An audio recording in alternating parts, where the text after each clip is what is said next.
Good evening. Thank you so much for joining us tonight. My name is Danielle Knapp. I'm the McCosh Associate Curator here at the Museum of Art. I work primarily with the Northwest Art Collection. And so, of course, my path crosses frequently with Professor Ken O'Connell's. We share a lot of research interests, and it's a great pleasure to introduce him tonight to talk to you about 100 years of University of Oregon studio art faculty and students as well, I believe. Professor O'Connell, it's very telling that when I asked him, how many years were you on the faculty? I know he's Professor Emeritus now. And he said, well, I started working this year. I was doing this project then. I've stayed on teaching. I know he takes students to Italy, travel abroad, goes on sketching trips now. So we settled on the number 29, but I think it's very clear that there's far more than 29 years worth of work represented in what he has taught here, the students that he's worked with, the projects he's taken on, not just in teaching, but also in writing and publishing books, creating experimental and animated films, and fine arts projects. So truly a wealth of knowledge, and I'm really looking forward to hearing what you have to share with us about the history of such an important department at the University of Oregon tonight. I would also like to invite you to attend some programs that we have happening in the next couple of days. We'll be opening our next big exhibition, which is contemporary prints titled Under Pressure, Contemporary Prints from the collection of Jordan D. Schnitzer and his family foundation. There's a free members opening. If you're not a museum member yet, you can take care of that tonight if you're interested at our front desk after this program, from 5 to 6 on Friday, and then the general public opening is from 6 to 8 Friday night. And then Jordan Schnitzer will be speaking about his collection at 11 o'clock on Saturday here at the museum. That's another free public program if you're interested in hearing about his extraordinary collection of contemporary American prints. But without further ado, I'd like to turn over the presentation to Professor O'Connell. So please please join me in welcoming him to the podium. Thank you.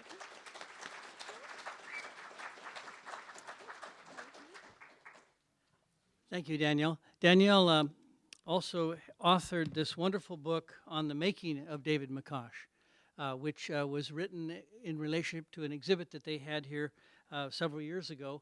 And she really is got her pulse on a lot of things going on in the Northwest. It's wonderful to see museums such as this one and then the Willamette University as well as Tacoma taking an interest with a curator actually and Portland Art Museum now with curators actually focusing on Northwest artists. Now, a couple things. In the back are some copies of this book on the Long Now, which was the name of an exhibit here 2 years ago of the current art faculty. And if you'd like to know more about them, I'll show a few slides, but if you'd like to know more, that's available. And also back there's a book by Craig Hickman, one of his artist books, and that's available while they last. Now, there have been many books on the faculty. This was one on Laverne Krauss. There have been several on Jan Zock, 3 on David McCosh, and 2 on Jack Wilkinson. And I'm just finishing one on Dave Foster, which if you're interested in, you can tell me and I can get your name on a mailing list. I finished one with Bob Emmons recently on Jay Lindsay, who was a student here with me back in the 60s. And Jay has traveled all over the world keeping sketchbooks. And as you know, that's one of my favorite interests. So without further ado, let's start on an adventure in time travel and talk about things that went on and took place over these first 100 years of the School of Architecture and Allied Arts and the art faculty. Now, on the wall here, you have a bunch of art faculty. This is only about 80 of the probably 200 art faculty that taught here. Most were full-time on this, but there's some part-time and adjunct people, and there were always many adjuncts. Some people taught for a year or two, and others taught for a long time. Now, I'm going to sort of tell you stories and try to bring some of these things into focus. And let's see if the lighting is going to be okay. I think it should probably be all right. So let's start out. Oops, grab the microphone here. Okay, this is Dean Lawrence. Ellis Lawrence was a graduate from MIT in architecture, and he was going to set up an office in San Francisco, stopped by Portland, and got involved there. And then in 1914, he became the campus planner and the main architect for the U of O, and started the School of Architecture and Fine Arts, as it was called then, and then later became the School of Architecture and Allied Arts.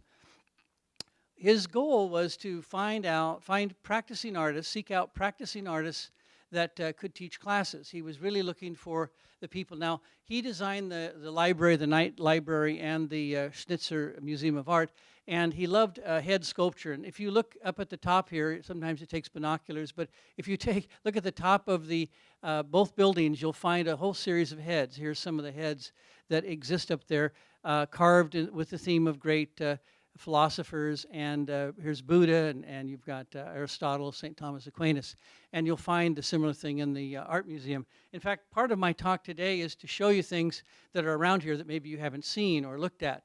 Now, one of the early faculty was Andrew Vincent, another was Lance Wood Hart. Here Lance is working on a mural. Doing murals was a big thing throughout the early 20s and 30s and 40s, and so almost all the faculty did 2, 3, 4 murals in public buildings or in private spaces. And of course they dressed very nicely. Andrew Vincent always had a tie and was very formal and had these fancy socks and stuff like that. And when and these are some of Andrew's actually murals. He painted this mural actually for a doctor's office that was given to us back in the 80s. This is a mural he did for it's a 50-foot long mural that's behind the city council. And then here's another one of his paintings. Here's Andrew Vincent, you can see with his tie. He was educated at the Art Institute in Chicago. Now, when I joined the faculty, Dave Foster was the department head, and here's the faculty gathering for a group photo. Then I became department head, and here we are. I would take an annual picture. I was quite proud of this sort of grouping of our people. Here's actually Nelson Sandgren, who came down from Oregon State to teach with us for a year. And I was proud, so I sent these to Andy Vincent, and I thought, hey, maybe he'll be really impressed. And he wrote me back a note saying, he says, what a bunch of bums. He says, there's not one tie, there's not one woman is wearing a dress. He says, you just look like a bunch of bums teaching down there. And so the next year, I had everybody wear a tie, but I could only talk one woman into wearing a dress, and unfortunately she's in the second row here. So we all had ties. Here's Frank Okada, who always looked good, and then the rest of us wearing ties and things of that nature. So let's go back to the beginning now. 1915 is when Alfred Schroff was hired, and Alfred Schroff had won awards at the Columbian Festival with his stained glass, his ecclesiastical stained glass work. So he brought the teaching of stained glass as well as painting. In fact, Lawrence looked for people that could teach 2 or 3 things, because again, the school was small, and he was trying to get everything from leather work to stained glass to wood to jewelry to metal, plaster. And so Schroff, who was primarily known as a painter, did do all of this ecclesiastical work. And I love this picture of him smoking, because they not only wore ties, but they also smoked in classes as they would leave. One of the second hires was a fellow Roswell Holt Dosh, and he grew up in Portland, but his father worked on the Yukon, Alaskan, Pacific conference that was up in Seattle for 2 years, and he sent his wife and 3 children to Paris. And so Roswell got to study with Rodin and Rodin's assistant and a Danish sculptor, Viggo Jar, and he came back and was hired in 1915 to teach the first sculpture class in the Northwest. Hard to believe. And you can see by his work, I mean, he had a great facility for portraiture, and this was another favorite of Lawrence. He loved heads and people that could sculpt heads, because he saw great applications for these in various ways. Well, everything went well, except that World War I is on now, and in 1918 he was drafted. He was the first University of Oregon faculty to be drafted into World War I. Prince Lucian Campbell, president, tried to argue, and rather than send him overseas they sent him to officers training in San Francisco at the Presidio. And then later that year, in 1918, he was assigned to military faculty at Reed College up in Portland.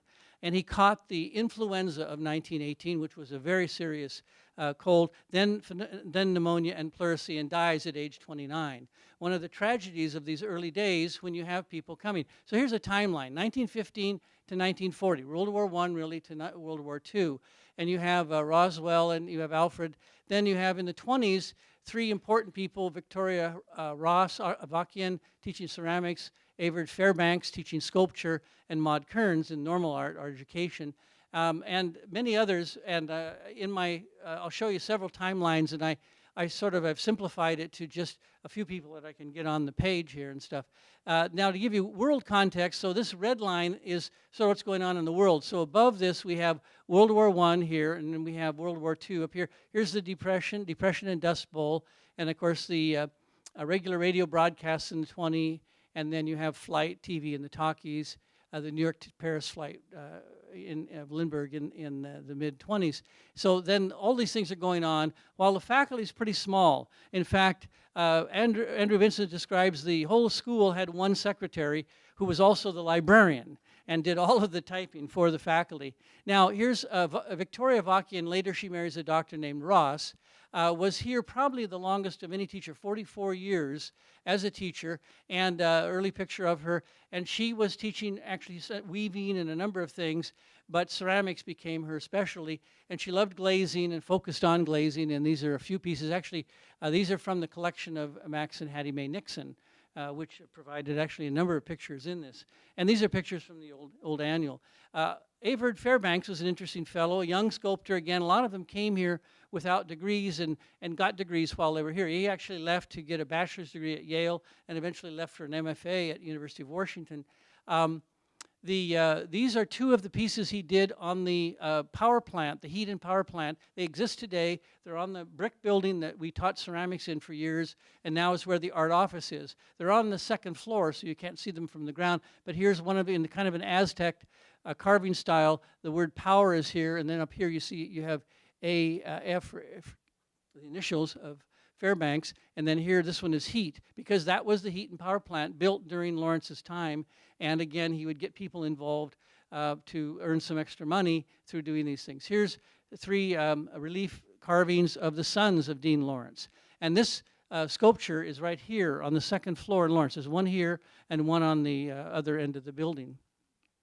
Now, Fairbanks was, again, very skilled with humans and as well as animals, and he had a long career, long life, and he did a lot of presidents for the state capitals all over the country. He left here and eventually went to Michigan to head the sculpture there. Well, Michigan, the home of the automobile, of course, they hired him to do the winged goddess on for the radiator cap and later the hood ornament for the Plymouth, and they sold a lot of cars with this winged goddess on it. And then later he did the Dodge Ram, did originally the Dodge Ram, and he got a nice handsome red 1932 Chrysler Royal 8 for his work there. And so Maud Kearns came in 1921, and now we have the Maud Kearns Art Center. She started, actually used a building she owned for the Eugene Arts Center, and then she donated it. It became the Maud Kearns Art Center. And many of our students, faculty and students, became faculty and directors of the Art Center there. This is some of Maud Kearns' early painting. She was much in the tradition of the plein air landscape painters, and a lot of us has never really seen her early work. We're more familiar with her later work when she began to get into abstraction, and she was quite successful with this, and she ends up attending the San Francisco Art Institute, Columbia University, studies with Hans Hofmann, and two of her paintings are in the Art of Tomorrow exhibit at the Guggenheim in 1944. In fact, they use her painting as the promotion of the show in the Art News magazine at that time. So this is the work, her later work. Now, Frank Lloyd Wright came here in 1931, and how did that happen? Well, oh, by the way, this is Frank Lloyd Wright's Imperial Hotel in Japan. He was invited to go to Japan and design this in the early 20s, and it opened in 23. At that time, Richard Bock had been his main sculptor. He would do fountains and he would do entryways and variety of things for Frank Lloyd Wright. But they sort of parted ways in the early 20s, and eventually Richard Bock comes here to teach sculpture. But Frank Lloyd Wright does this piece in Japan, and this, by the way, is a photograph I took last year, 1914.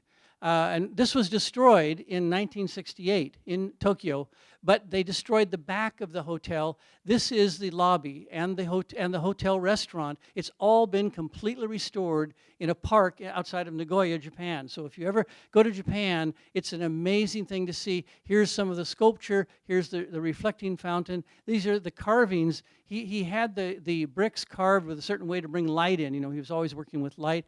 So this is the lobby as I photographed it. I took this photograph last year, and so here is the Imperial Hotel, which I've always wanted to see, in a historic building park that's all devoted to buildings of the past in Japan.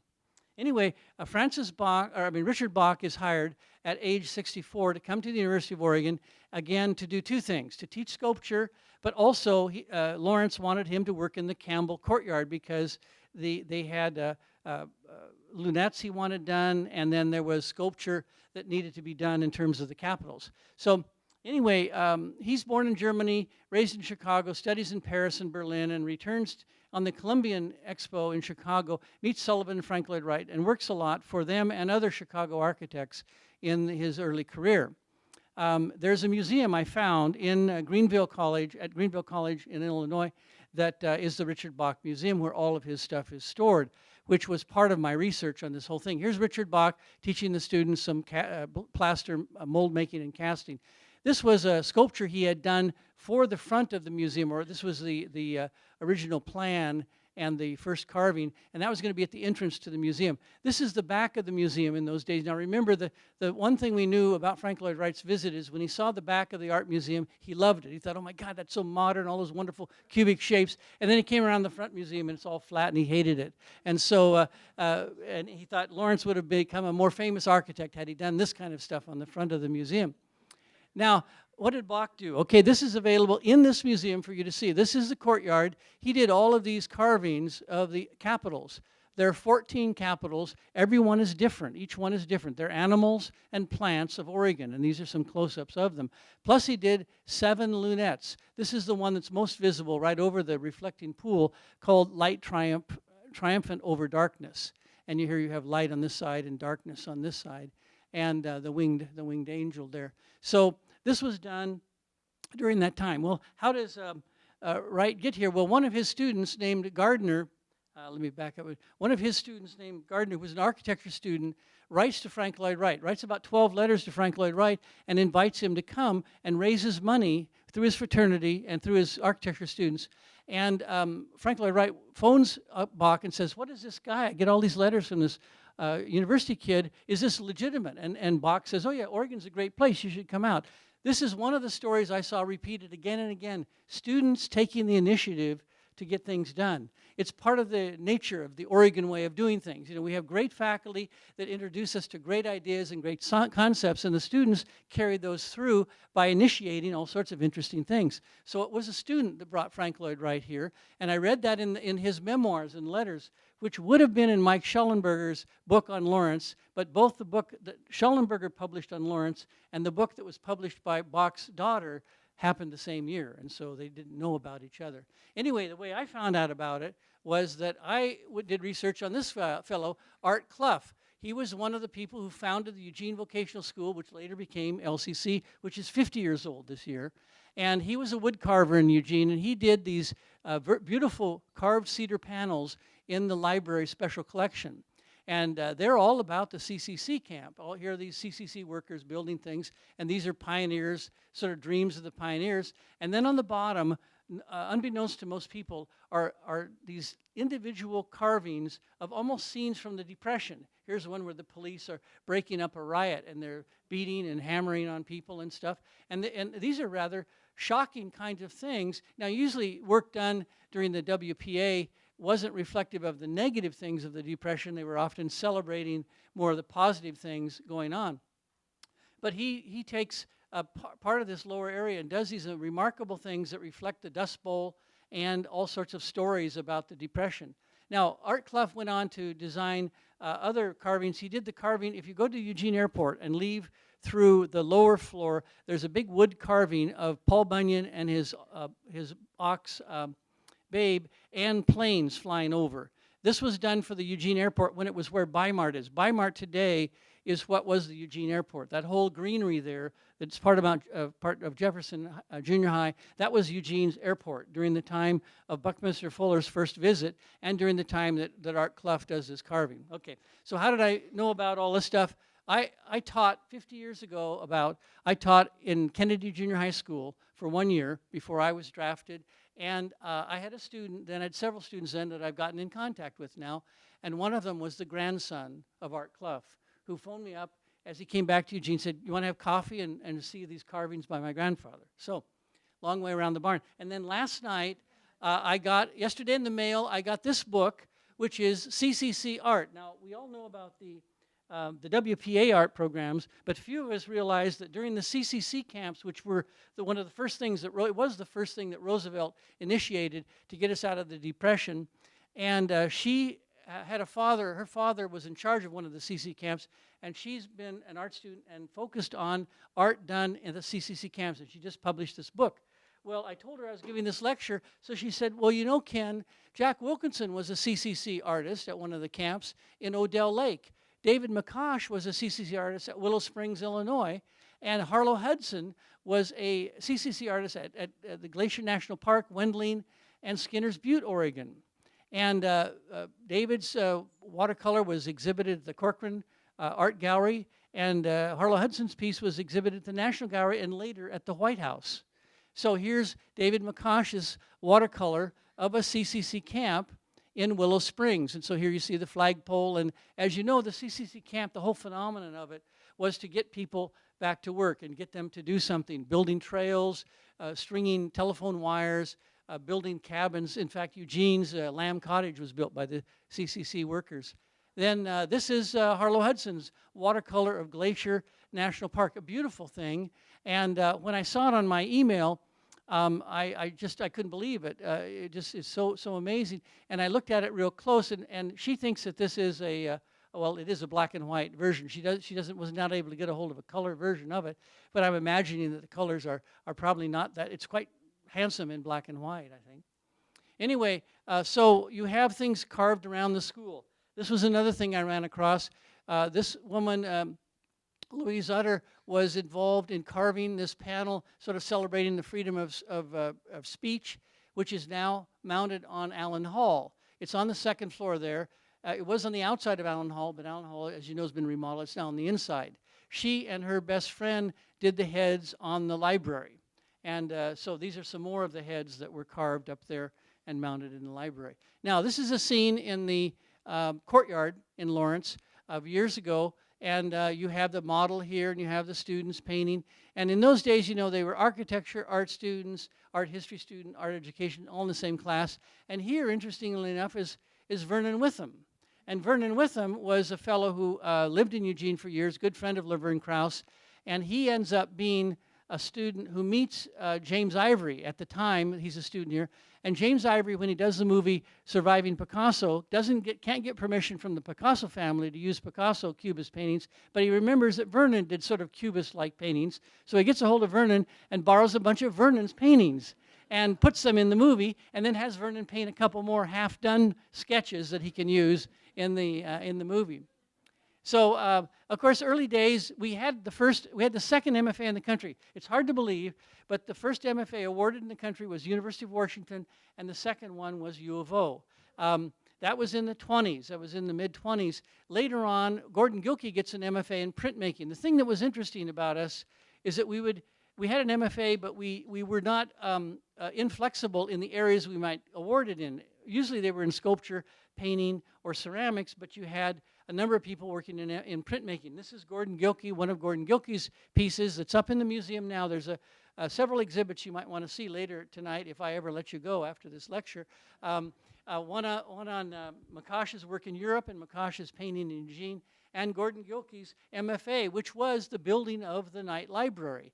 And in fact, he leaves Oregon and goes to New York, and he works on the World Expo there and does a suite of prints on the building of the pavilions in the Expo, some of which are bought by President Roosevelt.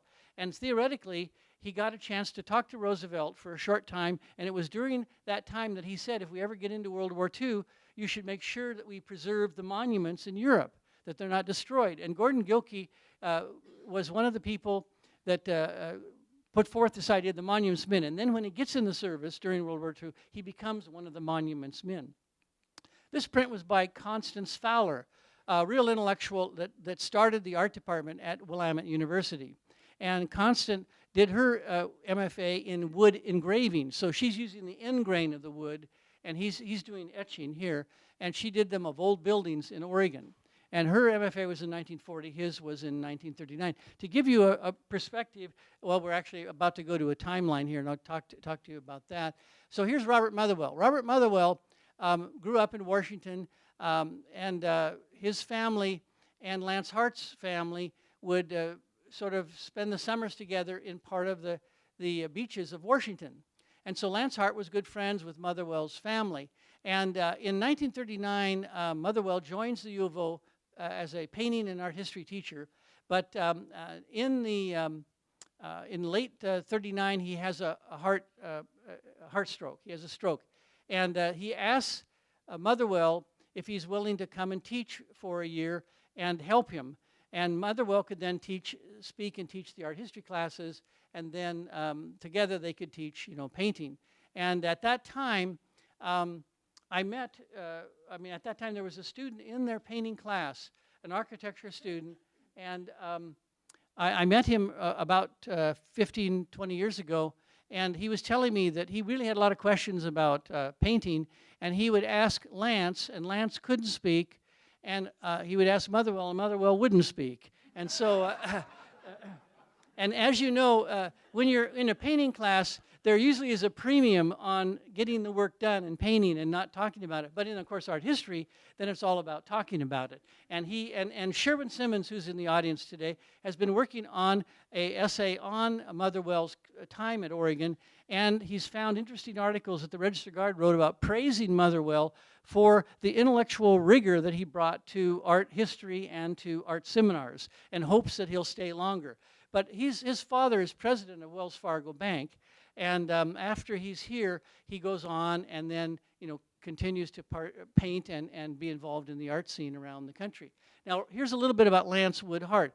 Lance, as many faculty, they thought about writing books. In fact, almost every faculty I've run across in my history, they all wanted to write a book. Very few of them did. But Lance wrote a book on figure drawing in 1938.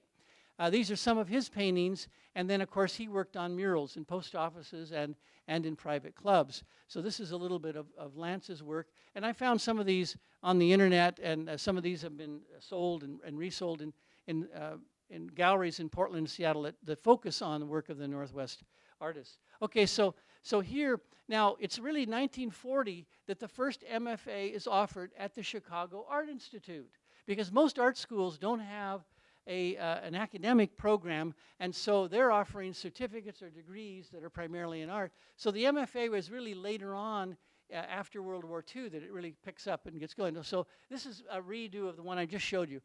Roswell, Alfred Schroff, and then these other people, Nolan Zane. Andrew Vincent comes in 29. Richard Bock, the sculptor, is here, 29 to 33. Lance Wood Hart in 31.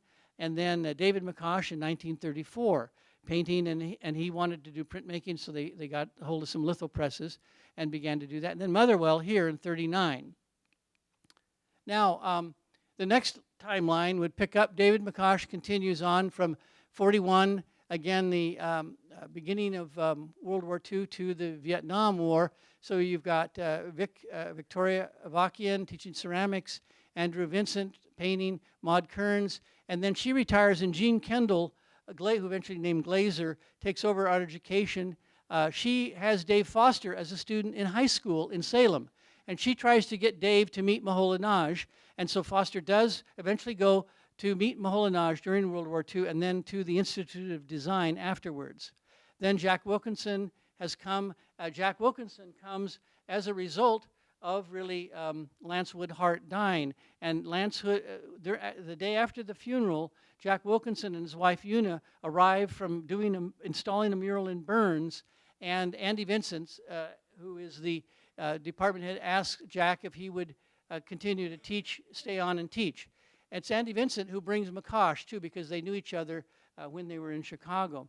Now you have Jay Soder, Mark Spanenberg, sculptor here during this time. Jay Soder, Robert James comes in ceramics, Max Nixon in metals, fibers, jewelry.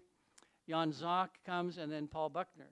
And then David Hatch was here doing jewelry and metal also for a short time, and then went down to California. Okay, so where do people come from? Interesting backgrounds. Chicago Art Institute, of course, we had Andy Vincent, Lance Hart, and David McCosh went to the Chicago Art Institute. Institute of Design, we had 4 people. Milton Halberstadt actually was Maholinaj's assistant in the photography class. Dave Foster went, Robert Koska and Paul Tetzner. Then you had at Cranbrook Academy, you had Bob James and Frank Okada.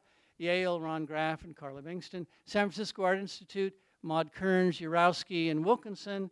And then University of Iowa, which became another warehouse of people graduating, going throughout the country, Leon Johnson and Terry Warpinski. Now, at the Institute of Design, Lever Brothers came to the school. The Institute of Design was designed for people from all over industry to come in and give people ideas and sort of explain how technology was changing. Well, Lever Brothers came in and they wanted a new idea for soap. And so they came to the Institute of Design, and Paul Tetzner was one of the students in that class. He came up with 2 ideas, liquid soap and then bar soap that sort of fit the contours of your hand. They hated liquid soap. They said, no idea. Nobody would ever buy liquid soap. That's a bad idea. And so, but they did like his idea of the idea of soap that would fit in your hand, the palm of your hand, and then fit the contour of your body. And Paul used to tell me the funny thing about it is that it does really fit in your hand and fit on your body, but it just slides right off the top of the bathtub. You can never find it. So now we have a result of another student involvement brings Buckminster Fuller here in 1953. What happens is that Jack Wilkinson, teaching painting, has a young student named Kenneth Nelson, born and raised in Pendleton. He wants to become originally an architect, or he signed up for business and other things, but he runs into Wilkinson, and Wilkinson's intellectual approach to painting fascinates him. He becomes a U of art student, and he's, of course, back from World War II, and he decides to spend the summer at Black Mountain. And Black Mountain College, he's the assistant to Joseph Albers. And Joseph Albers says, by the way, you're going to have to stop assisting me and assist this new teacher that's come here that is named Buckminster Fuller. And he's a new teacher, nobody knows him, and he's coming. So what happened is I found in the Jack Wilkinson archives a 10-page letter that Kenneth Nelson, an internationally famous sculptor, wrote to Jack Wilkinson. And in one of the pages he says, have you ever heard of Buckminster Fuller? And he talks Jack into inviting Fuller here to build a dome. This is a dome that Fuller builds, and with the whole staff, the faculty, and students of architecture and allied arts all chip in to do this. Foster, by the way, found an architecture student who had a pilot's license in the Eugene Airport by Weimar, and they go up and fly in a plane, and that's where this picture is taken as they're flying over. You can see the cars and stuff. Okay, so here it is all lit up at night. This was a special Visqueen material that DuPont was developing. It was under research and not available to the public, but Fuller, who was well known among the materials people in the world, was able to phone DuPont, and they shipped this, Federal Express or whatever they had in those days, to arrive the next day so they could use it to put over the dome they had built. So here students are building panels and working away. And so here's Kenneth Nelson. He gets fascinated with Fuller's idea of tensegrity, which is the idea of discontinuous compression and continuous tension. Now you remember, most buildings are built on one thing on top of another, post and lintel, and Fuller had this idea of the lightweightness of domes and structures, and this idea that if you worked it out, you could have continuous tension and have a very strong structure that didn't have any one of the solid members touching one another. And so Kenneth Nelson basically takes that idea and runs with it and develops sculpture. This is in the Hirshhorn Museum in Washington, D.C., and he does work all over the world. This is in the Bauhaus Museum in Germany, and here he is in Japan installing one in Tokyo. So Kenneth Nelson has just written a book, or a book's been written about his life, and he credits Wilkinson again with being a pivotal person.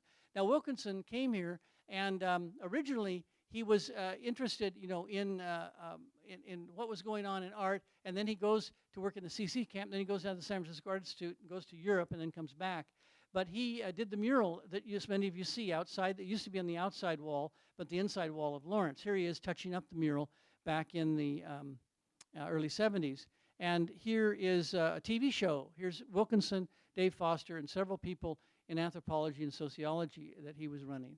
So now, there were couples that came here that met in art school, and of course, in those early days, you really couldn't teach, both of you teach in the same department. So you had David and Ann McCosh. Ann studied with Nicolaides, the guy who wrote The Natural Way to Draw. You had Jack and Una Wilkinson. Una studied with Diego Rivera and worked with him on murals. And then you had Paul and Kay Buckner, and now you have Colin Ives and Rebecca Childers, and you had Max and Hattie Mae with her weaving and Max's jewelry.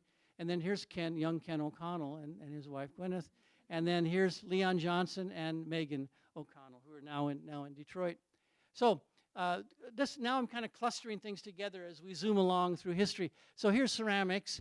And ceramics, of course, we are always having some connection with Portland. So here was a gathering in 1962 in Portland of the fellow dean of the school, Walter Gordon. This is Paul Soldner when he had hair on his head. And this is Manuel Izquierdo. And Peter Vokas and Victoria Avakian Ross were the only two jurors that were invited to this exhibition more than once to work on it. Here's Victoria and Avakian. And then Bob James comes in the 50s to join in. And then we had George Kokas, David Standard, Sonic Rousseau, Dick Pickering, Brian Gillis. And then we had, this is a pot by Dick Lacoma, because we had a number of faculty here for short times. Lacoma gets a Fulbright to study ceramics in Finland, one of the first Fulbrights by our faculty. Here's printmaking, and so you've got people that contributed all different parts of it. Laverne became the kind of high priestess of printmaking after she arrived, teaching all sorts of areas. Foster had brought silkscreen to people's attention. McCosh, of course, built up the lithography. And Gordon Gilkey loved working in etching. And then we had Ken Paul and Peggy Prentice, and then we Charlene and Miss Doyle. Here we go. So let's see, painters. Okay, here's just a sampling of some of the painters that we had. This is Ralph Baker. This piece and this piece are by Ralph Baker. This is McCosh here and here. This is Laverne Krauss. This is Jay Soder. This is C.B. Ryan. This is actually Frank Okada. Actually, that's a close-up of this painting. I always told Frank I wanted him to show slides of the close-up. His paintings are so amazing when you look at them close up. But he would always show slides of his painting at some distance, and you just had to see them in real time there to enjoy them. Okay, so now back to our timeline. It's getting bigger. We've got more threads here. We have the original people in the mid area kind of beginning to depart, and then we have Dave Foster, Bob James, Jan Zock, Paul Buckner, Laverne Krauss, Max Nixon, Frank Okada, Ken Paul.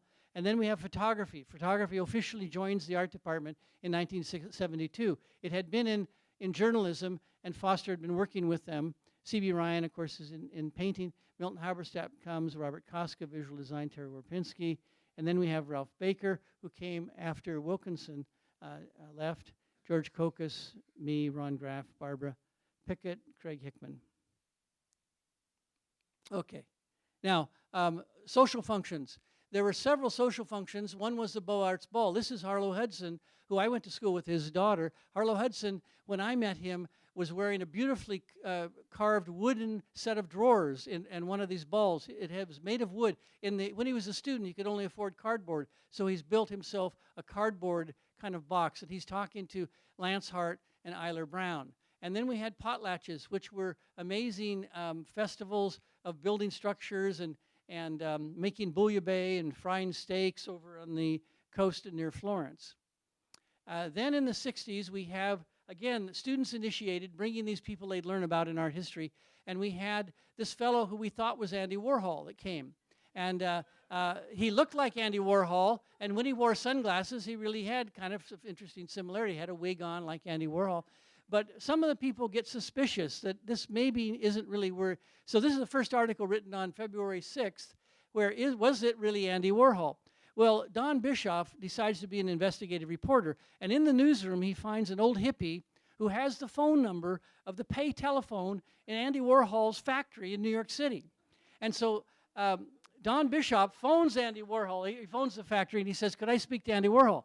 Well, the guy who manages Andy Warhol's the factory was sort of hesitant, and finally he gets Warhol, and he kind of confronts Warhol on the phone and says, "Look, you're supposed to be here. Weren't you hired to come here?" He says, "Well," he says, "I'm busy. I have so much to do, and also people like him better than they like me." And So Warhol, and then Don Bishop asked a very existential question. He says, "How do I know I'm talking to Andy Warhol?" And Andy Warhol says, "I don't know. I don't know." And so Andy Warhol grabs this woman who's going by, one of his actresses, and says, "Would you explain to this guy that I'm actually Andy Warhol?" So this is performance art, you know, and this would probably make a good scene in a theatrical. So the next day, he publishes an article, "Put on, artists, put on, put it over at U of O." And apparently this guy left here and went to Europe. He took the money and ran. And Warhol said, "Well, that's okay because we never paid him when he was acting for us." But Warhol promises to reimburse the student fees of $600 for the money they had sent. Okay, so lots of interesting things going on. Well, at this time, media is growing in the art department. And Dave Foster, who always loved film and eventually gets into video and introduced us to video and computers, he's doing all sorts of things. He's developing 5 new courses. He's brought typography and letterform studio, which Chuck Bigelow used in his early days after he came from Reed. And then Dave builds darkrooms all over the place. He loves photography. He teaches silkscreen printing on his own. He starts visual continuity, graphic symbol, visual language, motion graphics, and audio graphics. And then he teaches basic design for the Honors College. Dave's very much in this interdisciplinary sort of thinking. This is some of his computer work that he did. This is a sketch he did of one of the old bridges. Here's a VW van that he equipped with a computer workstation before there were portable computers that he drove all around in and sketched. Here's a piece of equipment he built. He was always building equipment with the students or for the students. Again, some more, one of his drawings with a Copic marker. When I started this company and got going with Copic marker with John Darlin, who's here with a broken Achilles heel, we got some markers in Dave's hand, and he did these 2 drawings. Now, sculptor Paul Buckner, who unfortunately passed away last year, we did a memorial for him, and this is some of Paul's work. These are from the 14 Stations of the Cross at the St. Mary's Episcopal Church. Beautiful carvings that he had done there. This is from Mount Angel, the young Jesus. When I went to photograph this, I had to get special permission because it's not out in the public. This is in Mount Timberline Lodge.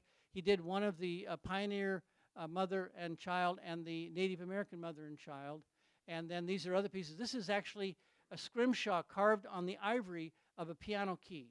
He asked a student if he could get one on the internet for him, and then he carved in this and then put in ink, and this was all the typical Paul's freehand drawing of the figure. Also, he did a number of awards for various places around. And Jan Zak, of course, international sculptor, came here and always had this dream of wanting to do a sculpture symposium, bringing artists from all around, an international kind of event. And of course, Jan was always experimenting. These are some of his sketches. He did pieces that were on the City Hall. This is a piece standing outside the museum here. This is some of his stainless steel. He loved stainless steel. And this is one of his wood. He loved working in wood. So in 1974, he, with the great help of Hope Pressman, who is here today. Hope, could you raise your hand? Thank you. Hope Pressman, one of our early graduates and a great advocate and supporter of the arts. She organized and put together over 100 volunteers, and they had 6 international artists that came to Eugene to sculpt, and they worked on their sculpture for 6 weeks. The only conditions, they would be given any material they wanted, but they had to work in public. They had to do their sculpture under the vision of people walking by and the different students. These are, Bruce Beasley was from the Bay Area, and this is his piece, which you see in the Washington Jefferson Park. This is Dwayne Lopnow. He did a piece, and this is on the U of O campus, and there's another one similar in the LCC campus. Now, here Hope is talking to the group of people that gather. They use the City Hall as, well, actually, this might be a city council meeting. Maybe they're trying to get the budget passed here because I see city council people back here. But here's Jan, and Jan spoke and Hope spoke to present this idea of bringing these international sculptures here with all of, these are the 6 major sculptors, and then in addition to them, there were 5 faculty that came from throughout the United States, 4 graduate students, and then 40 enrolled students, and they all worked for 6 weeks, and the whole budget was $135,000. And they worked on hard basalt stone, and they worked on flexible sort of mylar, and then they worked in poured cast concrete from the, like in the Alton Baker pieces. So many of the pieces you see around you came about during that time. Also, in the 60s, 70s, and 80s, ending in 92, the museum here the Friends of the Museum, which was a main volunteer group, they felt that the museum had so much art down in the basement that never gets up that they should somehow use that. So they set up this statewide art services, which eventually became nationwide, and they changed it to visual art resources. But it was traveling art exhibits and artist workshops. And they would take things in the art storage of the museum and put them together in shows. And they got NEA grants, they got all sorts of grants. And sorry, I'm pressing the wrong button here. And this was a shelter they built for temporary exhibits. But they would send them to banks and libraries all over the state of Oregon, eventually all over the country. And it became a major program modeled by a lot of other museums and universities around the country when they realized that you had to get the art to the people. You couldn't expect them all to come to the museum as you have so graciously done today. Okay, Kazutaki Uchida, 20 years after the Sculpture Symposium, Kazutaki Uchida comes and does stone carving workshops and has a major exhibit of his basalt work here at the museum. Okay, also in the 80s, we get going with computers from the result of Foster, and we run a series, me and Gene Bressler in landscape architecture, run a series of computer graphics conferences with the help of art education and arts administration, as it's called in those days, and we run them down in Eugene and up in Portland. And we invite people from all over the country that are involved in the leading edge of this stuff. And here is a picture of Ed Emschwoller, who eventually became head of CalArts film program, and Albie Ray Smith. Albie Ray Smith wrote the first paint program ever for a computer, and he came to speak at our first conference. Also, we started doing more overseas things in the 90s. We started making contact and doing workshops in Scotland, Singapore, Japan, Korea, China, and things working back and forth. So that was another development. Also, because of Craig's work with KidPix, he and I went to Japan and lectured, and then I got a $150,000 funded grant to develop software to teach English to young Japanese children. And that produced Alpha Planet, which was the basis of a company that I later started. So now we're back to 1990, the timeline. So here we have Ron Graff, George Kokas, Terry Warpinski, Craig Hickman, Carla Bingston joins, Kate Wogley, Sana Crusoe, Dan Powell. And then we have, as you can see, we're getting down to 2015, where we are today, and we had more and more new people coming. And then, as I said, we're going to have a whole bunch more. Here's the faculty today. I mean, it's a large number. And in the tradition of this department, we still build things. We built kilns. We don't teach people just how to, for instance, fire a kiln. We teach them how to build a kiln. It's just like we don't, in our education, you weren't taught just how to teach art, you were taught how to start an art school. And so things went back. So here is Colin Ives. He's not just teaching animation or computer machinery, he's teaching people how to build drones and using drones as a part of their artwork. And here again is a computer lab where people are using the latest in software to develop art. So anyway, here's a quick overview of faculty. And of course, nothing could be done without staff. As I said, Andy Vincent said there was just one person in the whole school typing. So the art department, these are there's the department head. This was when Laura was department head, when Bonnie Lawrence was retiring. But there are usually always at least 3 or 4 people in the department office. There are these 4 now, and then Carla Bingston is the department head.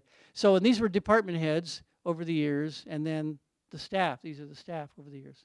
Now, today's artists, today's studios, quite different from the past. No longer are they necessarily working in heavy stone that weighs a great deal. The materials they may use may be very light. This is Michael Salter and his Styrobot. And look at the scale there. This is all built out of styrofoam. He loves to work with styrofoam. He builds small and large scale things out of that. And then the jewelry may not be so small that it fits on your hand. It may be larger. And then you have Colin Ives working in video, Laura Vandenberg working in drawing and taking drawing to a different level, Jack Ryan working in installation.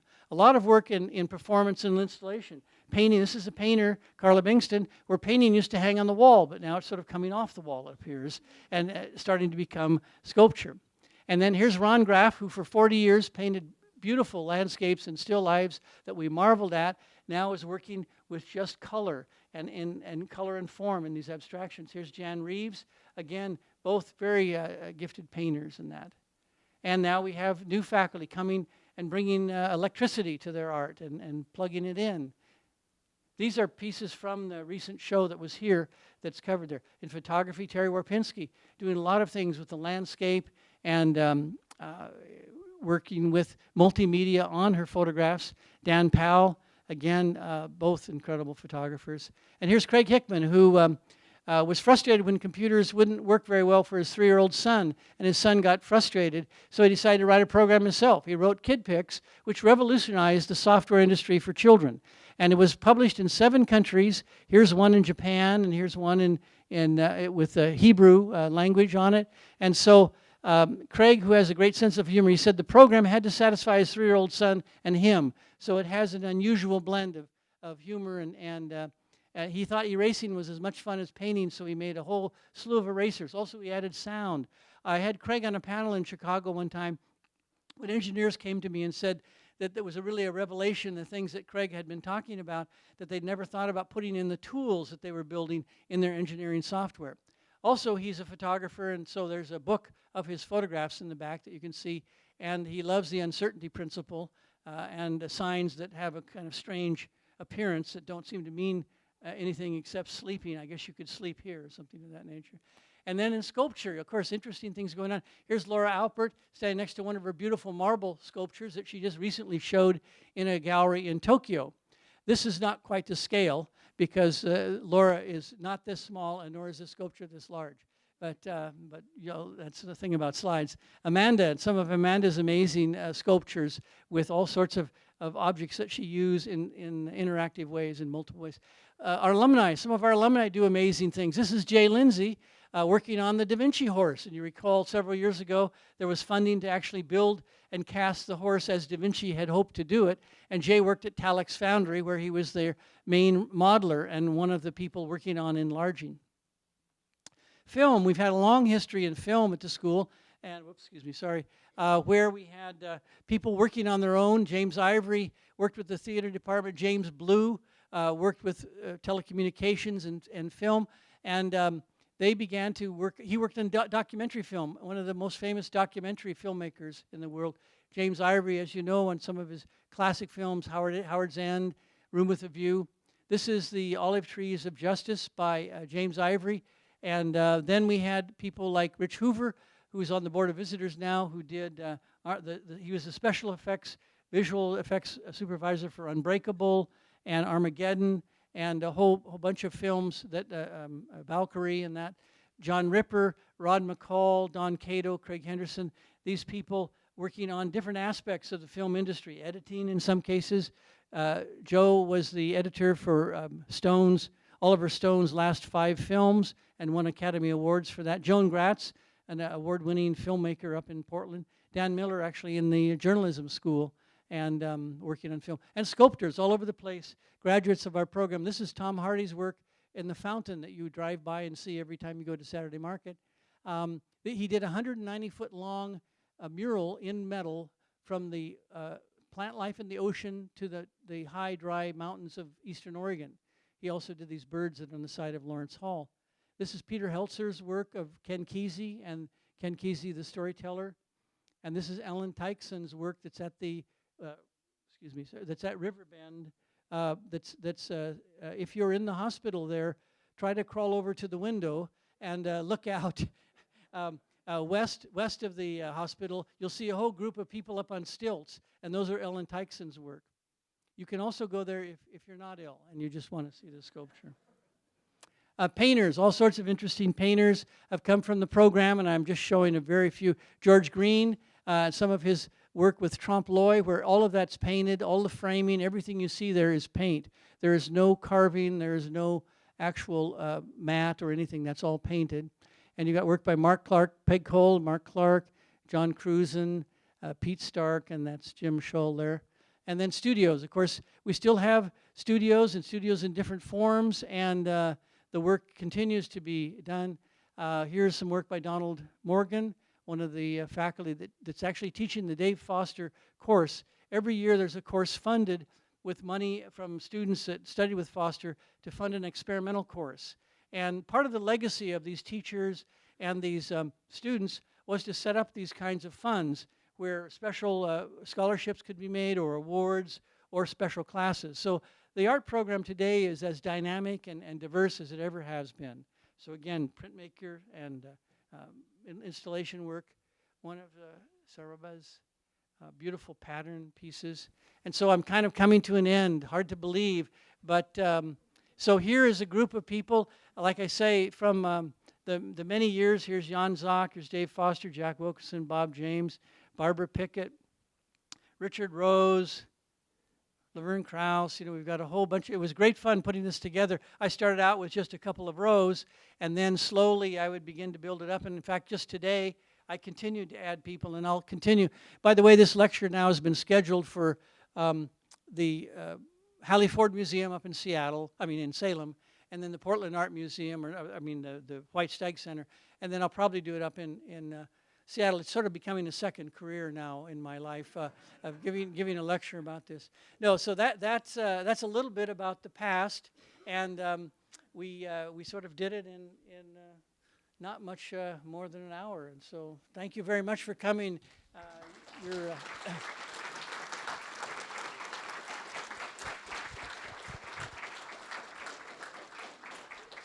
Now, you were given an evaluation form when you came in, which they didn't tell me about, by the way. But if you have any questions, or if you would like to tell me about things that I should add to my slideshow, or if you would like any of these publications, and I'm going to try to form a list of all these publications that we've had on the faculty and students, let me know. Give me, my email. Let me back up here to... Okay, let's just go through all 60 slides again. How about that? And to the first one, which is my email. You could send things to my email. It's O'Connell, OCONNELL @uoregon.edu. And here we go. Okay, there we go. Or there we go. There it is. So that's my email, O'Connell @uoregon.edu. If you have any images or things. Now today, somebody brought one of Dave Joyce's photographs of Maud Kern. So here, Maud has joined us in one of her more formal outfits to participate in this. There have been some great things done over the years, and as I did this research, time after time I would uncover these connections and links to work that was done. And it's like today, there's so many things going on, but often you're very busy with your activities today, so you don't really have time to look at these things done in the past. So it's wonderful. What a great audience. In fact, right here is the history of this place. There's so many of you that really are a part of this history and know these people and participated in these classes, and we're here for references. So I should actually introduce all of you. You'd be amazed. Introduce yourself to the person next to you. They probably had some involvement in this. Anyway, thank you for coming, and the museum is open till 8, so you have time to... if there are any questions, I'll entertain some questions, but you're welcome to walk around. Yes? Yes, what is going to happen to the Jan Zock pieces of art which are on or were on the city council?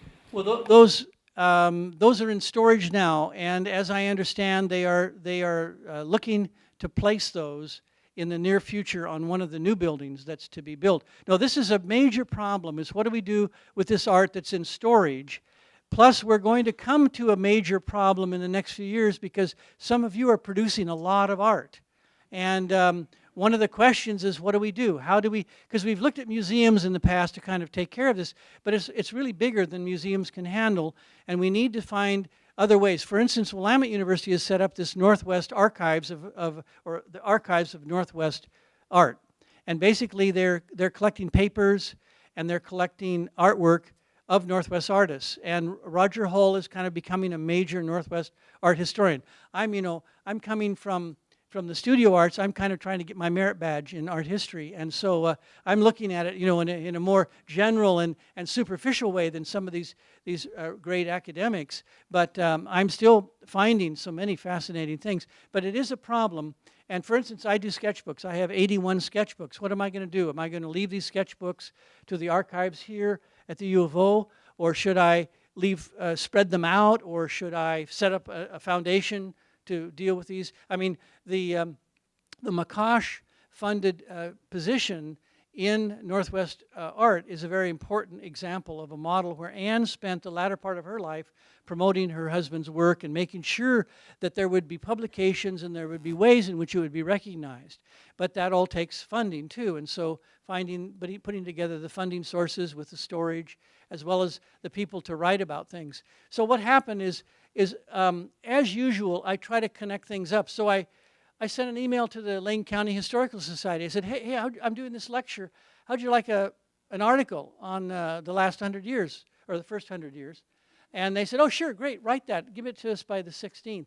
So on the 17th, they wrote me an email, said, by the way, we haven't got the article yet. And I said, oh, I guess I better write it. And so I got really stressed between the 18th and today to get what I got the article written, got it done, and then she wanted some art for it, but then I kept thinking of things I left out of it. So, but it was good to help me kind of rehearse this speech to write that article. Although there are things in the article that I didn't get a chance to tell you about the time when Hattie Mae Nixon, who was a docent for years here, met with Joseph Albers. Joseph Albers, by the way, we have one of Albers' paintings. There's a great show called Masterworks on the second floor. We've got one of Jackson Pollock's pieces and Albers.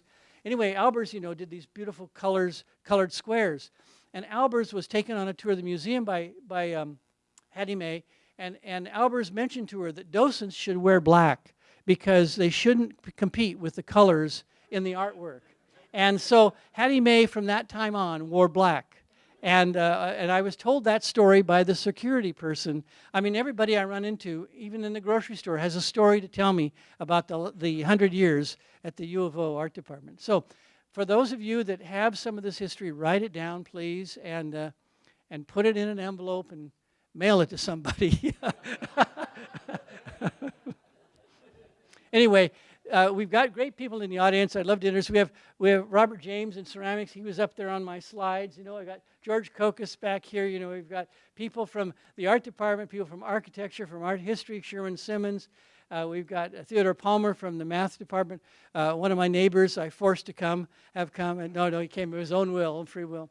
Anyway, and in the back, Darrell Baker, Ralph Baker's wife, and Karen Johnson, one of our great pillars of knowledge and information.